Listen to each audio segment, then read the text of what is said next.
اور جن کا یہ دیار ہے، میری مراد سرکار خواجہ قطب الدین بختیار کاکی، اور جن کا قرب آپ کو حاصل ہے، میری مراد حضرت شیخ عبدالحق محدث دہلوی رحمۃ اللہ علیہ، ساتھ ہی ساتھ اور زیادہ قرب حاصل ہے حضرت خواجہ نجیب الدین فردوسی رحمۃ اللہ علیہ، اور زیادہ قرب حاصل ہے حضرت خواجہ مخدوم سماع الدین رحمۃ اللہ علیہ۔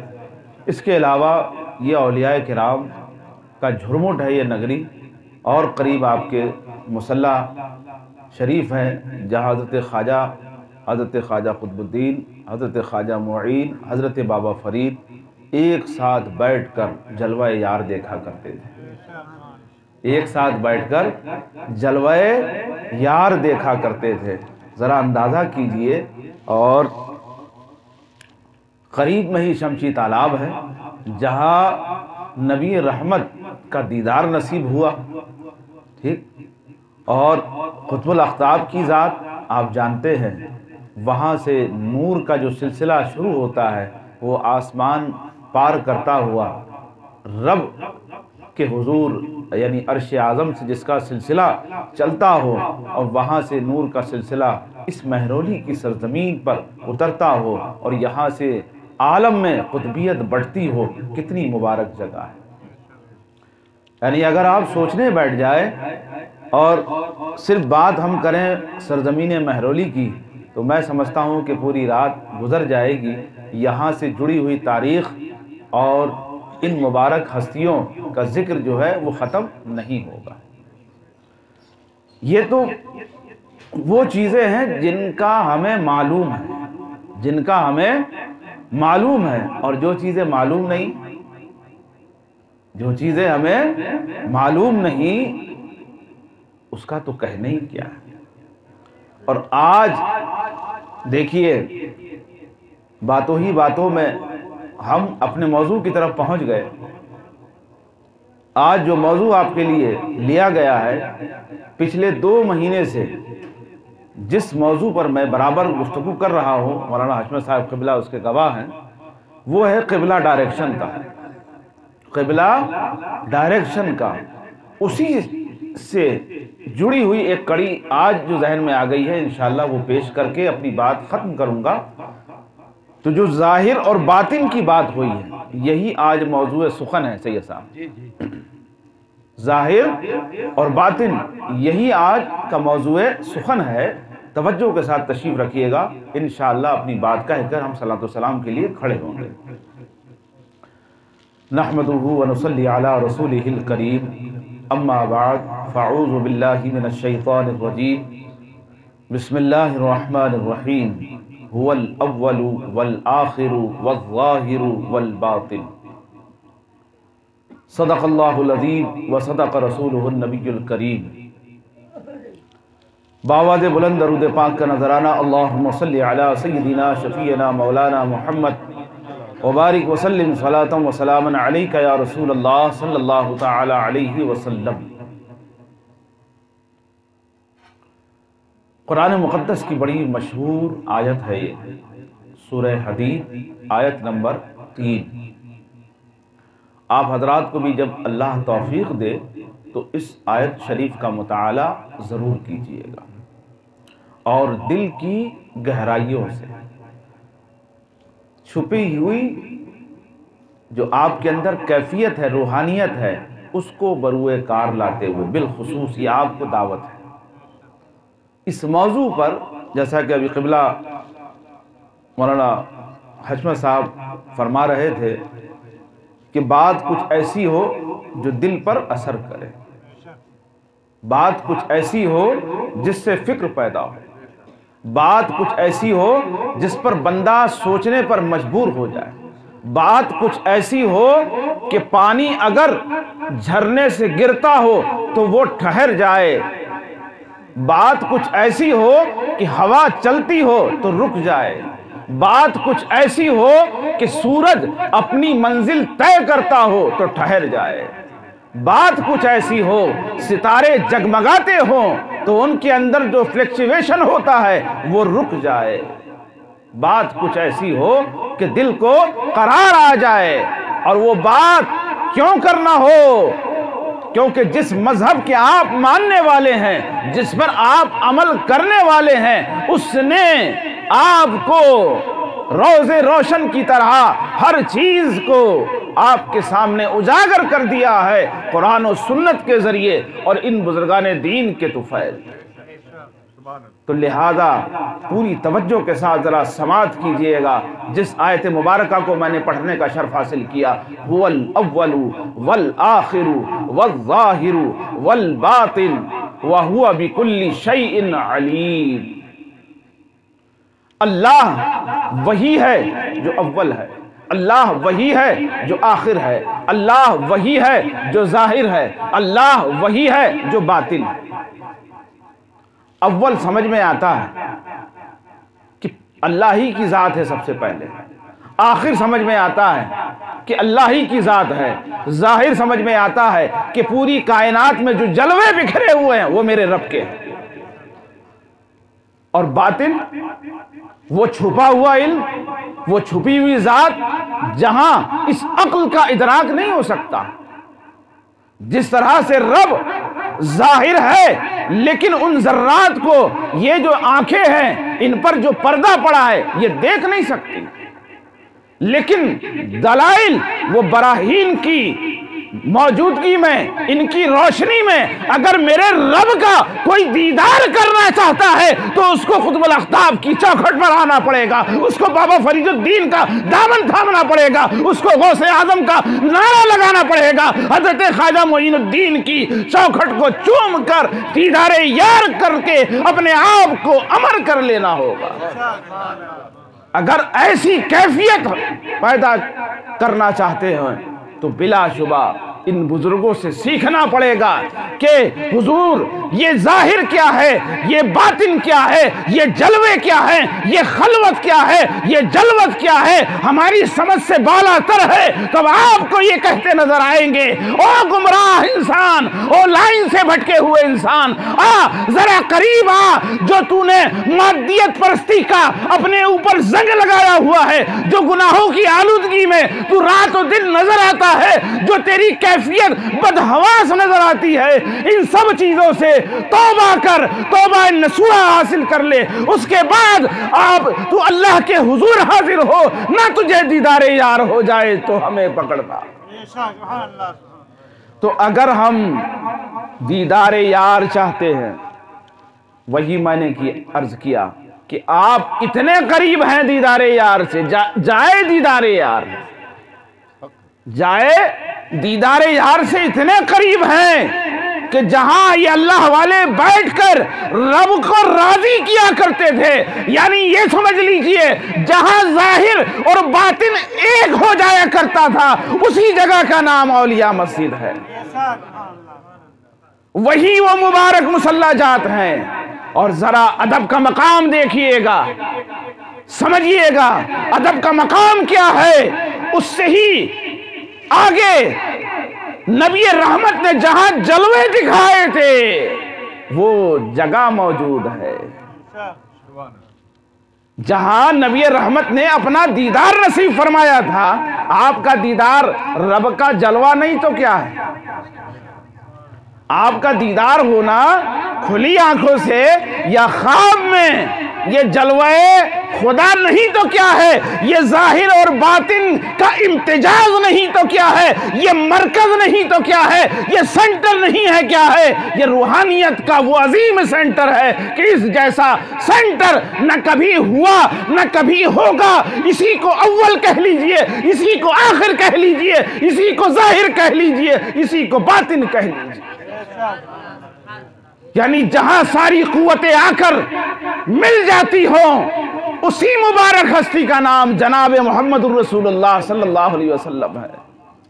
اب آپ کے عقل کے دریچے یقیناً کھلے ہوں گے، جس طرح سے یہ 5 صفات اس آیت کے اندر رب کی ہم نے جانی، قربان جائیے یہی 5 صفات ریلیٹ کری نبی رحمت سے حضرت شیخ عبدالحق محدث دہلوی رحمت اللہ علیہ۔ مدارج النبوہ جو سیرت کی کتاب ہے آپ نے اس میں ظاہر فرمایا۔ انشاءاللہ یہ موضوع جب کبھی ہم چھیڑیں گے سیرت کا، جب اس پر بات کریں گے، لیکن آج جو ہمارا موضوع ہے ہم تیزی سے اس کی طرف بڑھ رہے ہیں۔ درود پاک کا نذرانہ۔ اللہم صلی علی سیدنا شفیعنا مولانا محمد وبارک وسلم۔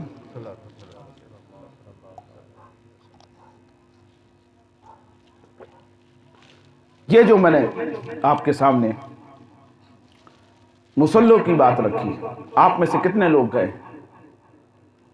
آپ میں سے کتنے لوگ مصلی شریف پر حاضر ہوئے ہیں؟ تو بتائیے مجھے، پتہ چلے۔ جو لوگ گئے ہیں اولیاء مسجد سے بالکل جو قریب میں مصلی شریف ہیں، 3 جو اوپر سے اس پر لینٹر ڈالا ہوا ہے، تو کتنے لوگ آپ میں سے گئے ہیں؟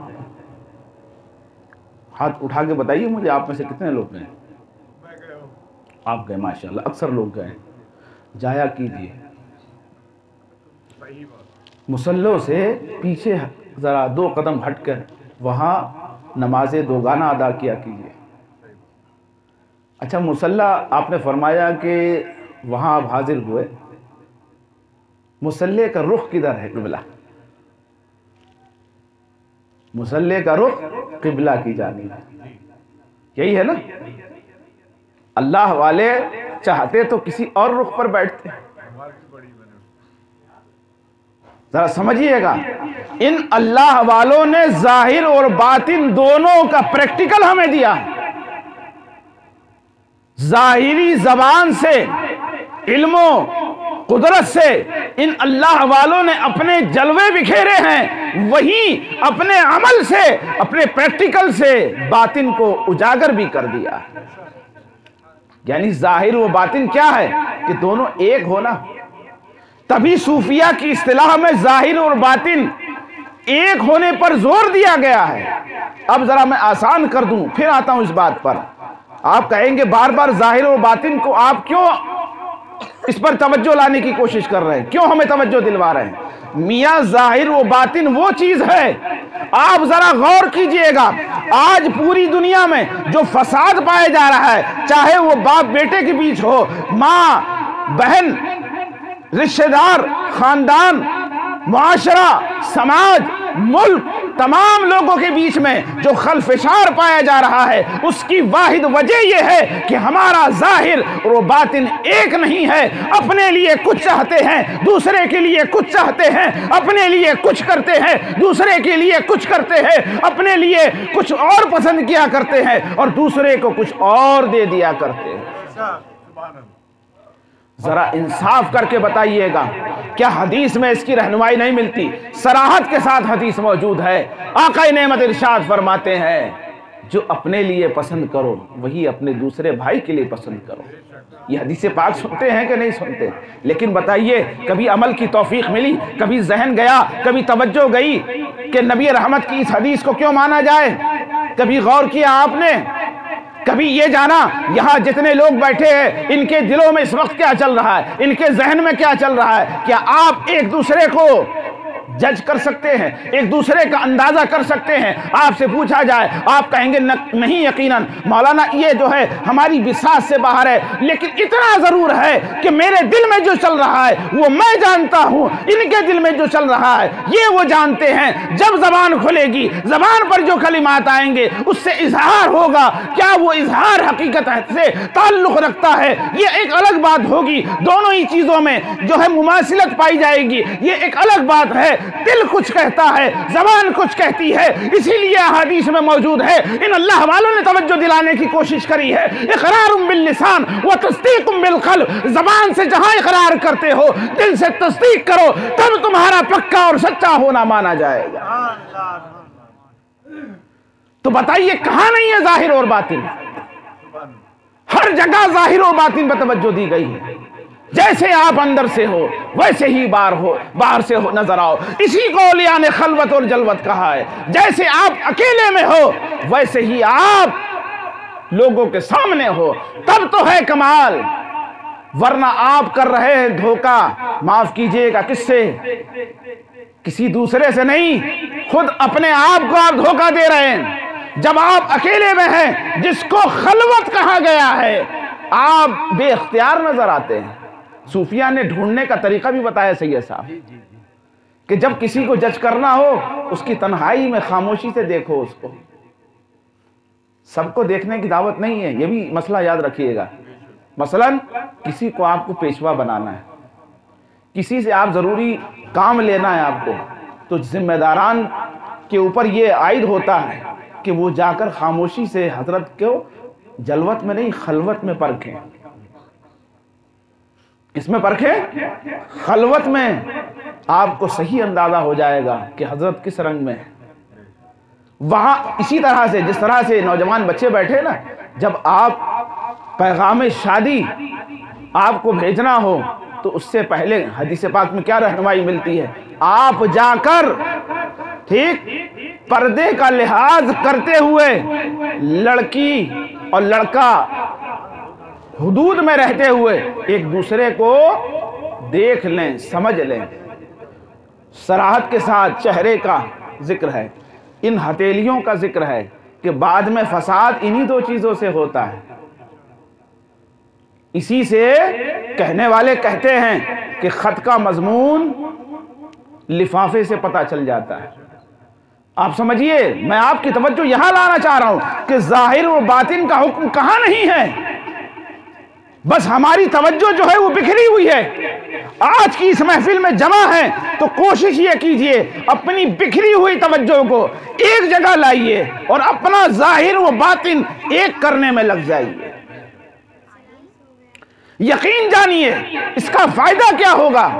فائدہ یہ ہوگا کہ آپ نے دیکھا ہے ایک آدمی کی ایک عادت ہوتی ہے، مثلا صبح اٹھے تو سید صاحب لوٹا تلاش کریں گے کہ بھئی فلانے جگہ میں نے لوٹا رکھا تھا، اب مجھے جو ہے وضو کی حاجت ہے. اب اگر لوٹا کوئی وہاں سے سرکا دے تو وہ الجھن ہوتی ہے کہ نہیں ہوتی؟ ایسے ہی آپ کے ساتھ بھی ہوتا ہے نا. تو اس کا فائدہ یہ ہوگا، وہیں آپ کو یہ کہا جاتا ہے کہ میاں کلمہ شریف پڑھا کرو تاکہ جب موت آئے تو آپ کی زبان سے کیا نکلے؟ توجہ میں نے کہا نا ہمیں سب معلوم ہے، ایسا نہیں کہ میں آپ کو کچھ نیا بتا رہا ہوں. بس جو توجہ ہماری پھیلی ہوئی ہے اس کو ایک جگہ لانے کی ضرورت ہے. اور آگے بڑھیے، میاں قبر میں جو امتحان ہو رہا ہے وہ کس چیز پر ہو رہا ہے؟ سید صاحب قبلہ، وہ بھی تو ظاہر و باطن جانچنے کے لیے ہو رہا ہے. اور سوال آپ کو معلوم ہے، جواب آپ کو معلوم ہے، عمل آپ کا جو دنیا میں ہے خلوت اور جلوت میں، وہ قبر میں ان سوالوں سے میچ کرتا ہے یا نہیں، یہ جانچا جائے گا. اور اگر آپ کے اعمال دنیا میں جو ہیں جس کو آپ کرم بھوم کہتے ہیں صحیح رہے، درست رہے، تو وہاں آپ کہتے نظر آئیں گے کہ میرا رب اللہ ہے، میرا دین مذہب اسلام ہے، اور یہ جو ذات گرامی جو جلوہ گر ہے یہ جناب محمد رسول اللہ کی ذات ہے. تو ظاہر و باطن کے دو اسٹیپ آپ نے دیکھ لیے، ایک دنیا میں، قبر میں، اور حشر میں بھی تو یہی ہوگا. ذرا توجہ، حشر میں بھی یہ ہوگا کہ نہیں ہوگا؟ جہاں پوری کائنات جمع ہوگی تو وہاں بھی تو یہی دیکھا جائے گا. آپ کا نامہ اعمال ٹھیک درست ہے یا نہیں، تو وہاں بھی تو یہی ہوگا. ایک ایک چیز جو ریکارڈڈ ہے، جو فرشتے یہاں موجود ہیں، کیا مطلب ہے اس کا؟ اس لیے میں نے کہا کہ یہ کوئی آیت ایسی نہیں کہ آپ نے سنا اور اس کو آپ ذہن سے بھلا دیجئے. میں نے آپ کو پھر ریپیٹ کرتا ہوں، کس پارے میں ہے یہ آیت؟ 27واں پارہ سورہ حدید آیت نمبر 3. وَالْأَوَّلُ وَالْآخِرُ وَالظَّاهِرُ وَالْبَاطِنُ وَهُوَ بِكُلِّ شَيْءٍ عَلِيمٌ. تو ہم صرف آج دو چیزوں پر بات کر رہے ہیں، کس پر؟ ظاہر اور باطن پر. فوکس کس پر ہے کہ یہ جو ہماری توجہ بکھری ہوئی ہے کہ ہم ظاہر میں کچھ ہیں باطن میں کچھ ہیں، دونوں کو ایک جگہ لایا جائے. اور آپ کہیں گے کیسے؟ لیجئے میں آپ کو بتا بھی دیتا ہوں.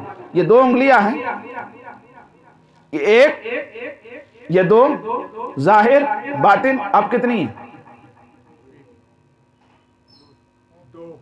عقل آپ کو بتا رہی ہے دو ہیں، لیکن دیکھنے میں اور اگر اس میں تھوڑی سی کلاکاری کی جائے تو وہ جو عقل آپ کی جاتی رہے گی اس کلاکاری کے بعد، تو یوں ہی سمجھ لیجئے، یعنی جیسے کہتے ہیں شیر و شکر ایک ہو جائے، شیر و شکر ایک ہو جائے جب ہے مزہ، ایسے ہی ظاہر و باطن ایک ہو جائے، تب جب ضرب اللہ ہو کی دی جائے گی یقیناً آپ کو فیض ملے گا اور آپ فیض لیتے اور دیتے نظر آئیں گے۔ آج جو فیض کا دروازہ بند ہے، بعض لوگ ملا کرتے، بلکہ اکثر کل کو نہیں کہتا میں، کہ حضرت صاحب تعویذ دے دیجئے، دم کر دیجئے، ایسا ہو جائے ویسا ہو جائے، کوئی حضرت مل جائے، کوئی نظر پڑ جائے، دل کی دنیا بدل جائے۔ میں ہنسا کرتا ہوں، میں مسکرایا کرتا ہوں، کہ کس لیے؟ اسی لیے کہ پتہ چل جاتا ہے کہ ان کا ظاہر اور باطن ایک نہیں۔ وجہ کیا ہے؟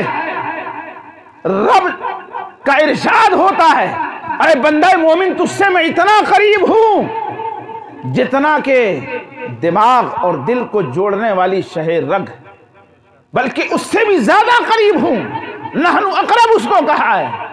26ویں پارے سورہ قاف کے اندر یہ آیت موجود ہے۔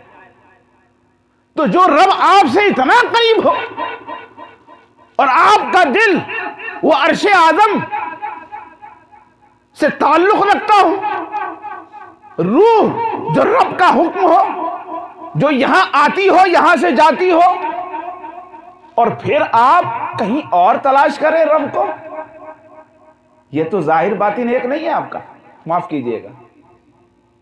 آپ کیا ثابت کر رہے ہیں کہ آپ کا ظاہر اور باطن ایک؟ ارے بھائی قرآن آپ کو دیا، نماز آپ کو دی، سنت آپ کو دی، ہر ایک چیز آپ کے لیے رکھی، آپ پڑھتے نہیں، آپ جانتے نہیں، تو کم سے کم نظر اگر عقیدت سے ڈالیں گے، ظاہر و باطن ایک کر کے انصاف کر کے دیکھیے، اپنے دلوں کو ڈھنڈول کر دیکھیے۔ اگر قرآن آپ کے سامنے رکھا ہے، آپ یہ کہتے ہیں کہ مجھے قرآن پڑھنے نہیں آتا، حدیث سمجھ میں نہیں آتی، میرا یہ دعویٰ نہیں، یقین ہے، یقین کامل ہے ان بزرگوں کی عطا سے کہ اگر آپ محبت کی نگاہ سے مرشد سمجھتے ہوئے اپنے دل کو رب کے حضور اپنی نظر ڈالیں گے قرآن پر، تو آپ کا یقیناً ظاہر باطن ایک ہوگا، اور جو مرض ہے کسی بھی طرح کا، چاہے جسمانی مرض ہو، روحانی مرض ہو، ذہنی مرض ہو، وہ دور ہوتا نظر آیا جائے۔ ایسا کر کے تو دیکھیے، ہم کرتے نہیں، ہم دیکھتے نہیں، دیکھنا چاہتے نہیں۔ قرآن کو زینت بنا کر رکھا ہوا ہے، یقیناً قرآن زینت کی چیز ہے، لیکن کم سے کم محبت سے اس کو کھول کر دیکھ تو لیا کرو۔ اور یہ جب ہے میاں جب ہم جانتے ہیں قرآن کا پڑھنا، قرآن کا دیکھنا، قرآن کا سننا، ہر ایک چیز عبادت ہے کہ نہیں؟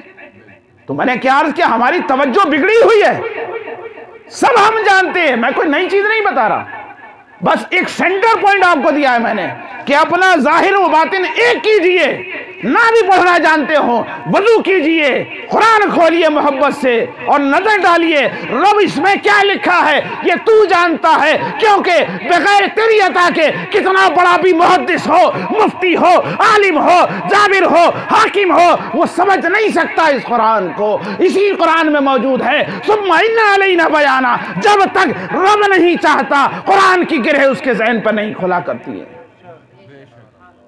کہ رب اس میں کیا لکھا ہے یہ تو جانتا ہے۔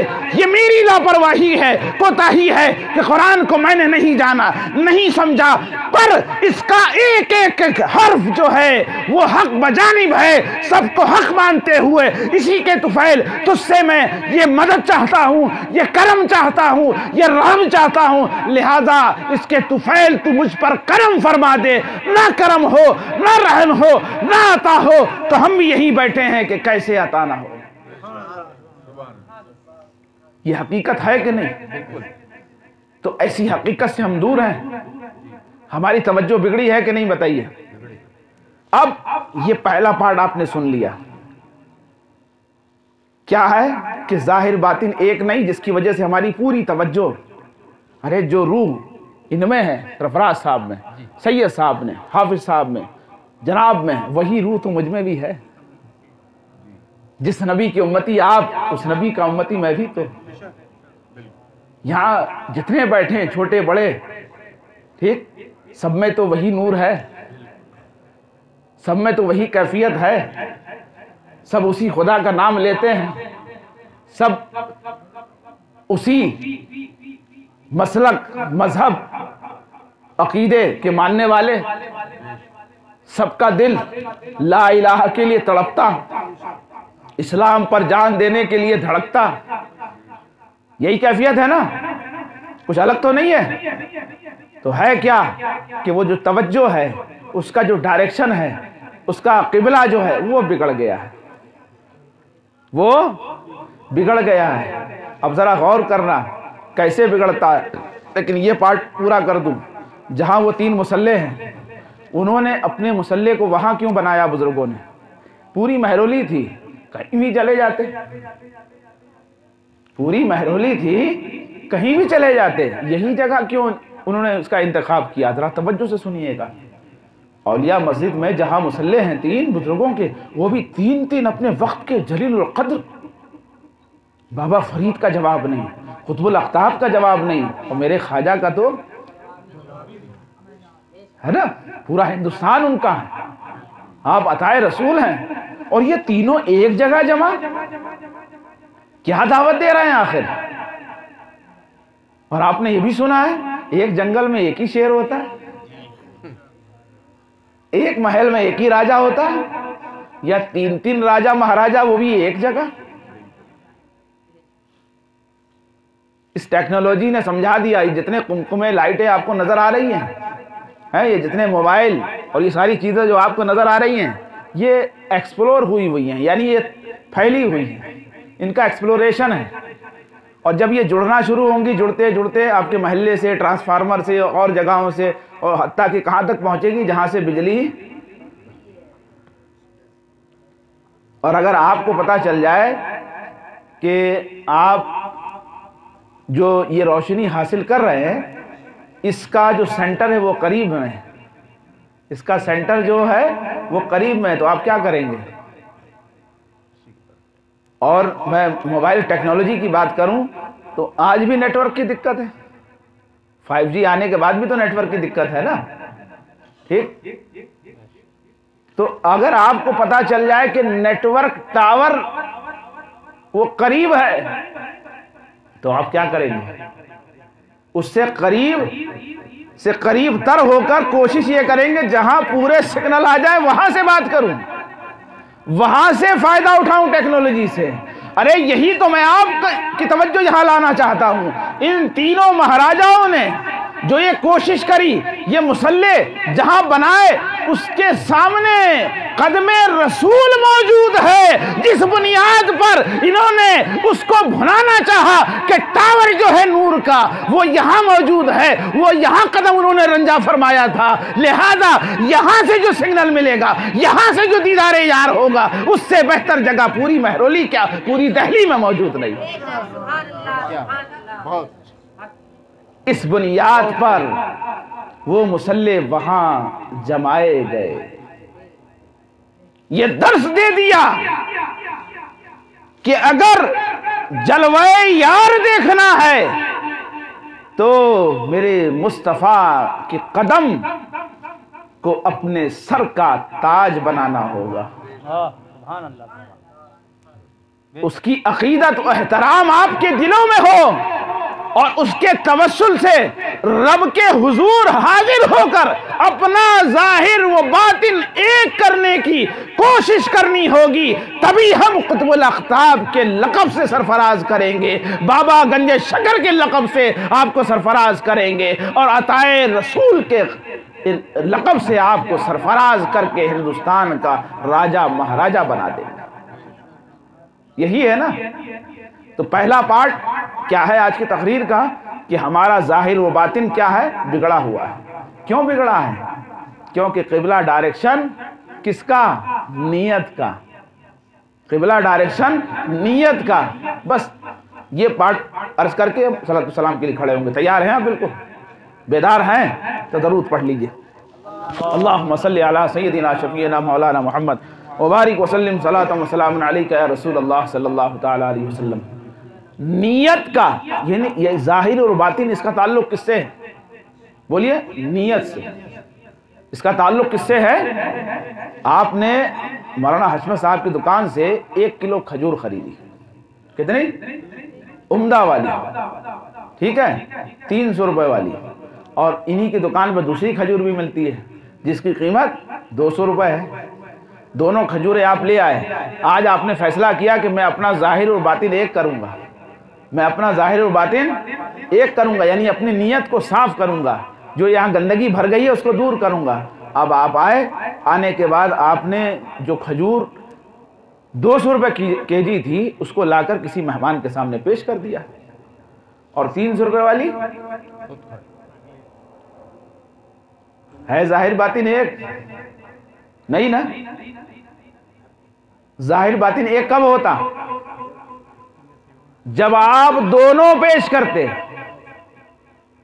اور وہ بھی پیش کرنے سے پہلے نیت یہ ہوتی کہ جو 200 روپے والی لے رہا ہوں یہ بھی اپنے لیے، اور جو 300 والی لے رہا ہوں یہ بھی اپنے لیے، جو خود کھاؤں گا وہی کھلاؤں گا، جو خود کروں گا وہی کراؤں گا، تبھی کہنے میں قوت ہوگی، عمل کی توفیق ملے گی۔ آج جو توفیق ہمارے اسٹیجوں سے نہیں مل رہی، آج جو خانقاہیں ہماری کام نہیں کر رہی ہیں، آج جو ہمارے عالم کی زبان جو ہے بے فیض ہو چکی ہے، آج جو فیض کے دریا ہم پر نہیں لٹایا جا رہا ہے، اس کی وجہ یہی ہے ہم جو کہتے ہیں وہ کرتے نہیں۔ گویا کہ ہمارا ظاہر و باطن کا قبلہ نیت جو ہے وہ بگڑی ہوئی ہے، اس کو سدھارنے کی ضرورت ہے۔ قربان جائیے صحابہ کرام کی مقدس جماعت۔ اگر میں آپ کو دعوت فکر دوں سب سے اچھی جماعت مومنین کی وہ کون سی ہے، تو آپ بلا شبہ کیا کہیں گے؟ وہ مقدس جماعت صحابہ کرام کی ہے، اس کے بعد تابعین کی ہے، تبع تابعین کی ہے، اس کے بعد دوسرے لوگوں کی ہے۔ اس طرح سے وہ سلسلہ چلتا آ رہا ہے، اور سلسلہ آج ہم تک پہنچے گا اور یہ قیامت تک پہنچے گا۔ جتنا اسلام میں پیچھے جائیں گے اتنا ہی زیادہ آپ کو ظاہر و باطن ایک ملتا نظر آئے گا۔ تو سب سے بہتر ظاہر و باطن کس کا تھا؟ صحابہ کرام کا۔ تو توجہ تو سنیے گا، یہ آخری پارٹ قابل توجہ ہے۔ یہ صحابہ کرام کا تھا نا، کیسے تھا؟ جب کوئی گناہ سرزد ہو جاتا تو فوراً حاضر ہو جاتے، یا رسول اللہ یہ گناہ ہے نا ہم سے سرزد ہو گیا، آپ جو سزا مقرر فرما دیں، آمنا صدقنا کہتے ہوئے ہم اسے قبول کر لیں۔ اور تاریخ نے دیکھا ہے، لکھا ہے، جمع کیا ہے، جب جس موقع سے صحابہ کرام سے جو بھی معاملہ پیش آیا، ظاہر و باطن کو ایک کرنے کی خاطر سے وہ سزا سے پیچھے ہٹتے نظر نہیں آئے۔ انہوں نے یہ درس دے دیا۔ بے شمار واقعات ہیں، ہم ذکر کرنے بیٹھیں کہ پوری رات ختم ہو جائے گی، آپ جانتے ہیں۔ میں صرف آپ کی توجہ وہاں لے جانا چاہتا ہوں۔ کیا وہ ہم ان سے زیادہ بہتر دین جانتے ہیں؟ ہم نے سمجھا ہے دین کو، ان سے بہتر دین کون سمجھے گا بھلا؟ جن کے سامنے جلوہ طور بھی ہو، جلوہ عیسیٰ بھی ہو، جلوہ ابراہیم بھی ہو، جلوہ ادریس بھی ہو، جلوہ شیش بھی ہو، جلوہ آدم بھی ہو، جناب محمد رسول اللہ کی شکل میں جلوہ خدا بھی ہو، ان کا معاملہ، ان کا دین، ان کی دین فالوئنگ کتنی اسٹرانگ ہوگی جس کا اندازہ کوئی نہیں کر سکتا۔ کیا انہیں خوف نہیں تھا؟ کیا انہیں عزت نفس کا ڈر نہیں تھا؟ کیا انہیں اپنے منصب کی لاج نہیں تھی؟ سب کچھ تھا۔ کیا انہیں اپنے حسب و نسب کا خیال نہیں تھا؟ یقیناً تھا۔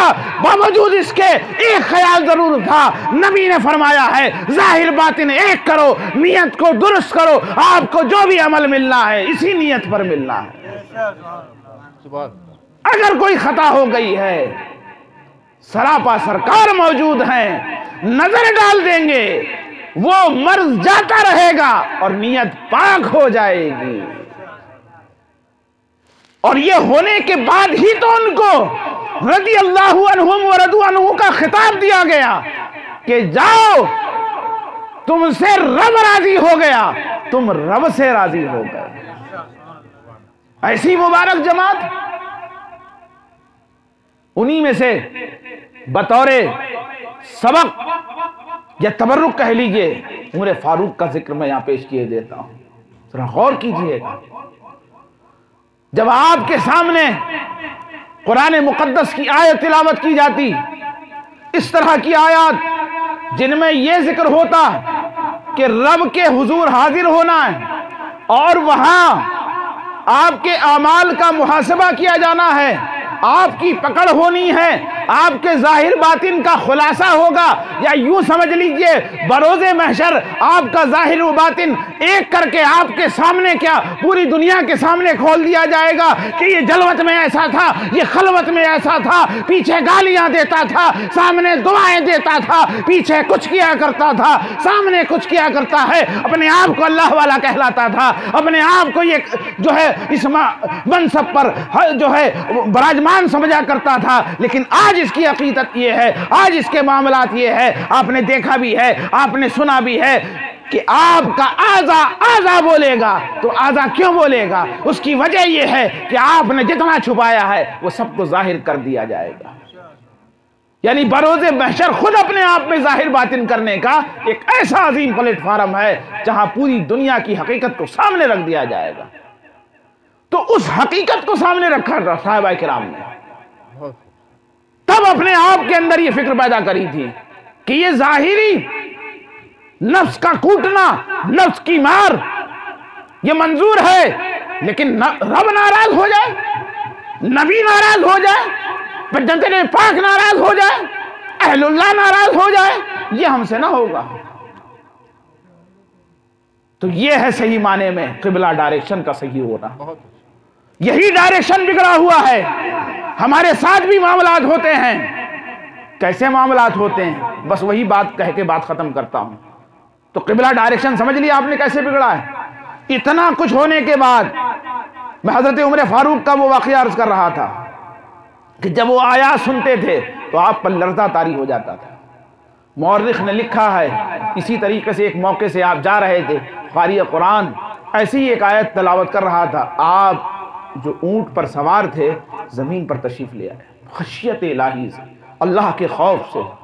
مورخ لکھتا ہے 40 روز تک اس کا اثر تھا آپ کے اوپر، اتنا ذوق اور نقاہت آپ کے جسم میں آ گئی تھی کہ آپ لرز اٹھتے تھے، اور اس وقت بھی آپ عالم بے ہوشی میں تھے، اٹھا کر آپ کو لے جایا گیا۔ آج ہم پر اثر ہوتا ہے؟ یعنی عمر فاروق جیسا عدل و انصاف، ان جیسا ظاہر باطن ایک کرانے والا آدمی، شخص جس کے بارے میں یہ کہا گیا کہ میرے بعد اگر کوئی نبی ہوتا تو اتنی عظیم شخصیت، اور اس کا حال یہ سمجھیے گا، جنہیں عشرہ مبشرہ کہا جاتا ہو، حضرت سرٹیفکیٹ ملا ہو جنتی ہونے کا، ان کا عالم یہ کہ رب کی پکڑ سے، اس کے ذکر سے لرز اٹھتے ہو کہ اے رب یہ قبلہ ڈائریکشن جو تیرے محبوب کی عطا سے ایک ہوا ہے، یہ ایک اب بھی ہے کہ نہیں؟ اسی پر موت ہوگی کہ نہیں؟ اسی پر خاتمہ ہوگا کہ نہیں؟ ذرا سمجھیے گا اس کی گہرائی کو۔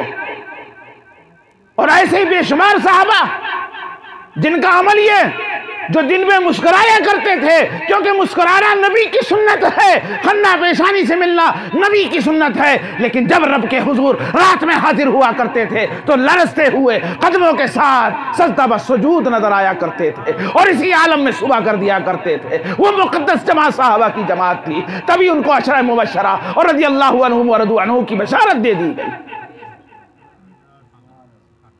ان کا معمول یہ کہ جب وہ اس آیت پر پہنچتے، ربنا لا تزغ قلوبنا بعد اذ ہدیتنا، اے رب جو تو نے ہمارا قبلہ درست کیا ہے، عقیدے کا، ایمان کا، نیت کا، اعمال کا، یہ ہدایت ہے، یہ روشنی ہے، اب اس کے بعد ہمیں اس سے نہ پھیرنا۔ یعنی وہ جماعت جس نے عمل کر کے بتا دیا، وہ جماعت لفظ رب کے حضور. اور ہماری تو کوئی گواہی نہیں ہے، ہمارے پاس تو کوئی سرٹیفکیٹ ہے ہی نہیں سوائے اس کے نبی محترم کے، رب کے احکامات، نبی کی سنت، کہ اگر آپ عمل کرتے ہو تو ٹھیک ہے، اسی کو سن لیجئے. قبلہ ڈائریکشن بگڑتا کہاں ہے؟ یہ آپ کے محلے میں یہ بات جو ہے شاید آپ کی سماعتوں تک پہلی بار پہنچ رہی ہے، ذرا سمجھیے گا بس چند منٹ. آپ تمام نے ایمان مفصل کلمہ پڑھا ہے، ایمان مفصل کلمہ پڑھا ہے نا، مکتب میں جب جاتے تھے، جب چھوٹے سے تھے، ٹھیک ہے نا؟ آج بھی یاد ہے، میں پڑھوں گا آپ کو یاد آ جائے گا. کیا ہے ذرا پڑھیے تو. آمنت باللہ وملائکتہ وکتبہ ورسلہ والیوم الآخر والقدر خیرہ وشرہ من اللہ تعالی والبعث بعد الموت. یہی ہے نا؟ آپ کا قبلہ ڈائریکشن دیکھیے بگڑتا کیسے ہے، بس یہ سمجھ لیجئے. اور پھر آج یہ تہیہ کر کے اٹھیے گا کہ اب سے جتنی لائف گزری ہے اسی میں کوشش میں لگانا ہے کہ ظاہر باطن ایک کرنا ہے، اپنے قبلہ ڈائریکشن کو صحیح کرنا ہے، چاہے وہ نیت کا ہو، چاہے وہ عقیدے کا ہو، چاہے وہ اعمال کا ہو، کسی بھی طرح کا قبلہ ڈائریکشن ہو، وہ ہر حالت میں درست ہونا چاہیے. تبھی کامیابی کی ضمانت ہے، تبھی غوث اعظم کی محفل میں بیٹھنا کامیابی. ورنہ گرفت ہی گرفت ہے میاں، بڑی معذرت کے ساتھ. قبلہ ڈائریکشن کہاں بگڑتا ہے؟ اللہ پر ایمان لایا، بہت خوشی سے مسلمان کہتا ہے. اس کے فرشتوں پہ لایا، بہت خوشی سے کہتا ہے، ٹھیک؟ اس کی کتابوں پہ لایا، اس کے رسولوں پہ لایا، والیوم الآخر، قیامت جو آخری دن ہے، ٹھیک، اس پر بھی لایا. بگڑتا کہاں ہے؟ انسان کو اللہ نے مختلف کوالٹیز دی ہیں. سید صاحب کو الگ، مجھ ناچیز کو الگ، حضرت مولانا حشمت صاحب کو الگ، ان کے صاحبزادے کو الگ، آپ میں سے مختلف. ہر آدمی یہاں جو بیٹھا ہے ایک انجمن ہے، سب الگ الگ خوشبو رکھتے ہیں، الگ الگ کیفیت رکھتے ہیں. سب کو اللہ نے الگ الگ دیا، کسی کو تجربہ دیا ہے. کوئی یہ نہ سمجھے کہ میں کسی چیز میں کم ہوں، اللہ نے ہر کسی کو ایک الگ چیز دی ہے. اب اسی کو خیر اور شر سے میں تعبیر کرتا ہوں. یہ ہمارے نوجوان بیٹھے ہیں، ان کو الگ، کوئی ٹیکنالوجی میں، کوئی کسی چیز میں ماہر ہے. ہر کسی کو اللہ نے الگ صلاحیت دی ہے نا، ٹھیک؟ ہم بگڑتے کہاں ہیں بس وہ سمجھ لیجئے. یعنی اگر خیر ہے اس ٹیکنالوجی اور اس کوالٹی کی بنیاد پر، صحیح ہے صاحب، تو ہم درست ہیں، ہم درست ہیں. یا اللہ تیرا بڑا شکر ہے، یا اللہ تیرا بڑا شکر ہے. اور جہاں وہ شر کی طرف چلا، معاملہ آپ کا، آپ کی کوالٹی وہاں بروئے کار آپ نہیں لا پا رہے، یا کوشش کرنے کے بعد بھی آپ فیل ہو رہے ہیں، تو اب آپ کیا کہیں گے؟ بھائی میرے اندر خامی نہیں ہے، میرے اندر کمی نہیں ہے، خامی نہیں ہے، مجھ پر کسی نے کچھ کرا دیا ہے، مجھ پر جادو کا اثر نظر آتا ہے، مجھ سے فلانا شخص حسد کرتا ہے، وہ جلن کا شکار ہے، وہ میرا بھلا نہیں چاہتا، وہ میرا ایسا، میرا ویسا. بس انہی سب چیزوں میں ہم لگے رہتے ہیں. اور اپنا مرشد آپ خود ہیں، اپنے مرشد اس کی فکر نہیں کرتے. آپ کا یہ جو دل ہے، جہاں سے ظاہر بھی ہے، جہاں سے ظاہر ظاہر ہے، جہاں باطن باطن ہے، جہاں آپ کو علاج و معالجہ سب بتا دیا گیا، جہاں قرآن کو رحمت بتایا گیا، کس کے لیے؟ مومنین کے لیے نا، شفا بتایا گیا. اور ہم ڈھونڈ رہے ہیں کسی اور مرشد کو. معاف کیجئے گا، قبلہ ڈائریکشن آپ نے یہاں سے بگاڑ لیا. ارے مرشد کو ڈھونڈیے، مرشد ملے گا تبھی آپ سینٹر تک پہنچیں گے، آپ ٹاور تک پہنچیں گے. لیکن پہلے ظاہر و باطن جو آپ کے اندر موجود ہے اس سینٹر کو تو درست کر لیجئے. یقین جانیے جس روز آپ کا یہ مرشد درست ہو گیا اس روز آپ کو وہ مرشد مل جائے گا، اور جس روز وہ مرشد ملا اس دن آپ کو رب مل جائے گا. تبھی آپ جلوہ یار میں کھوئیں گے، پھر آپ کو کسی چیز کی فکر نہیں ہوگی. تو میں عرض کر رہا تھا قبلہ ڈائریکشن کہاں بگڑتا ہے؟ والقدر خیرہ وشرہ، یعنی تقدیر کا اچھا اور برا ہونا، لک جس کو آپ کہتے ہیں. میں انگلش کا لفظ بھی آپ کو کہہ دوں، میرا تو لک ہی خراب ہے، اور اچھا ہو جائے آئی ایم سو ہیپی، ہے نا، آئی ایم سو لکی. ٹھیک ہے نا, یہی الفاظ ہوتے ہیں نا آپ کے, اور ذرا سا آپ کو جھنجھوڑا جائے تو آپ کے چہرے کا رنگ بدل جاتا ہے نا. اور آگے کیا کہہ رہے ہیں آپ, من اللہ تعالی, شر اور خیر کا جو تعلق ہے وہ رب کی جانب سے ہے. آپ جیسا کرنے والے تھے رب نے اپنے علم سے ویسا لکھ دیا. نہ رب نے آپ کو مجبور کیا, نہ آپ کو قید کیا, آپ کو اختیار دیا ہے نا کہ آپ صبح فجر میں اٹھو, نمازوں کی پابندی کرو, اچھے کام کرو یا چھوڑ دو. اور ہم کیا کر رہے ہیں, انصاف کر کے بتائیے گا, کبھی ظاہر باطن کو ایک کرنے کی کوشش کریے؟ نہیں نا. کیوں نہیں ہوئی؟ اسی لیے کہ قرآن پڑھتے نہیں, نماز سے محبت نہیں, تو اعمال کی توفیق کیسے ملے گی؟ ارے نمازیں پڑھیے, قرآن پر توجہ ڈالیے, نہ بھی کچھ آتا ہو قرآن محبت سے کھول کے تو بیٹھیے, اس کو چومیے ادب سے, اس پہ نظر ڈالیے. کیا پتا رب کی رحمت کو جوش آ جائے اور رب کرم فرما دے اور آپ کو عالم دین بنا دے. ارے اس کی ایک نظر کا کمال ہے. ایسی کیفیت تو لائے. ہم تو پہلے نا امید ہو کے بیٹھے ہوئے, ارے صاحب مجھ سے تو کچھ ہوا ہی نہیں, میں تو پڑھ ہی نہیں پایا, میں تو یہ نہیں کر پایا, میں تو وہ نہیں کر پایا, مجھے وقت نہیں ملا. کون سی دنیا میں رہ رہے ہیں صاحب؟ اس دنیا سے باہر آئیے, ظاہر باطن ایک کرنے کی کوشش کیجئے. اگر اللہ تعالیٰ نعمت دے رہا ہے تب بھی شکر ادا کیجئے, نعمت لے رہا ہے, نعمت روک رہا ہے, تب بھی شکر ادا کیجئے. اپنے قبلہ ڈائریکشن کو درست رکھیے. کیوں کہ قرآن کی آیت جو ہے دوسری جگہ آپ کو صاف لفظوں میں بتا رہی ہے کہ آپ کو جانچا جائے گا, آپ کو پرکھا جائے گا. وَلَنَبْلُوَنَّكُمْ بِشَيْءٍ مِّنَ الْخَوْفِ وَالْجُوعِ وَنَقْصٍ مِّنَ الْأَمْوَالِ وَالْأَنفُسِ وَالثَّمَرَاتِ وَبَشِّرِ الصَّابِرِينَ. کبھی آپ کو آزمایا جائے گا بھوک سے, خوف سے, جانوں کے نقصان سے, مال کے نقصان سے, پھلوں کے نقصان سے. اور کہہ دیا گیا ہے ثابت وہی رہے جس کو اللہ کی عطا سے, بزرگوں کی حمایت سے جو اس پر ثابت رہا, یعنی جس نے ظاہر و باطن ایک کر لیا, قبلہ ڈائریکشن درست کر لیا, انہی کو خوشخبری دے دو. وبشر الصابرین, خوشخبری ہے صابرین کے لیے, جنہوں نے صبر کا مظاہرہ کیا ہے, انہی کو جو ہے کامیابی کی ضمانت ملتی ہے, ملتی رہے گی. اس آیت کو میں نے بہت تیزی کے ساتھ پڑھ دیا, سمجھے آپ. وَلَنَبْلُوَنَّكُمْ, ہم بِشَيْءٍ, ہم تمہیں ضرور آزمائیں گے کچھ چیزوں سے. صاف لفظوں میں صراحت کے ساتھ فرمایا گیا نا, خوف سے. تو آج اگر کسی طرح کا خوف آئے تو کیا کریں گے آپ؟ اس خوف کو اپنے اوپر غالب آنے دیں گے؟ اگر آج آپ کو قناعت کی طرف رب لے جانا چاہے, قناعت سمجھ گئے, یعنی تقوی, پرہیزگاری, بہت سارے معنی ہے اس کے بظاہر. جیسے سید صاحب نے فرمایا کہ چلیے 2 وقت کی روٹی یا رزق, میں اس کا اسٹینڈرڈ ورڈ آپ کے سامنے رکھ دیتا ہوں کہ رزق میں آپ کی کمی لائی گئی ہو, اس کے ذریعے آپ کو آزمایا جا رہا ہو. سمجھ رہے ہیں ہم بات؟ آپ کا کوئی جانی نقصان ہو جائے, آپ کا کوئی مالی نقصان ہو جائے, آپ کا بزنس میں نقصان ہو جائے, یہ ساری وجہ آپ کو بتائی ہیں. یعنی یہ سب نعمتیں ہیں, ٹھیک, ان کو اللہ دے تب شکر, رب روکے تب شکر, رب لے لے تب شکر. یہ ہے صبر, تب ہے خوشخبری. یعنی ظاہر و باطن, آج کا پورا نچوڑ, توجہ لائیے. یعنی ظاہر باطن ایک کیسے ہوگا کہ آپ کسی بھی حالت میں ہوں, آپ پر کیسا بھی وقت گزرے, آپ مسکراتے ہی نظر آئے.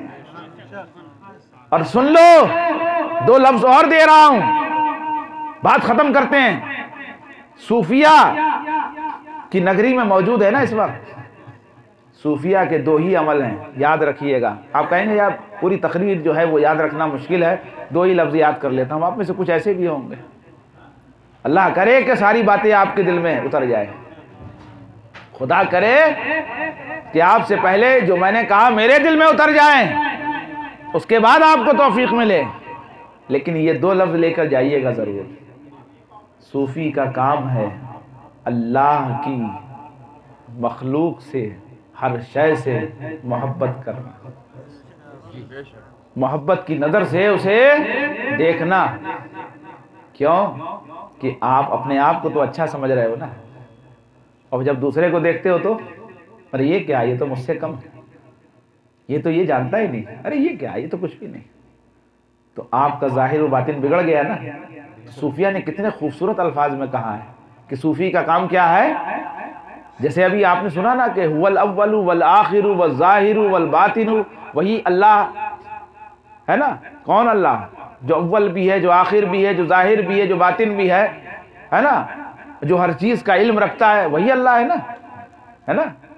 اس کے جلوے پوری کائنات میں پھیلے ہوئے ہیں، تو کیا آپ میں جلوہ نہیں ہے؟ آپ میں جلوہ نہیں ہے، ان میں جلوہ نہیں ہے، ان میں جلوہ نہیں ہے، مجھ میں جلوہ نہیں، کس میں جلوہ نہیں ہے اس کا؟ تبھی تو کہنے والوں نے کہا ایک ہی صف میں کھڑے ہو گئے محمود و ایاز، نہ کوئی بندہ رہا نہ بندہ نواز۔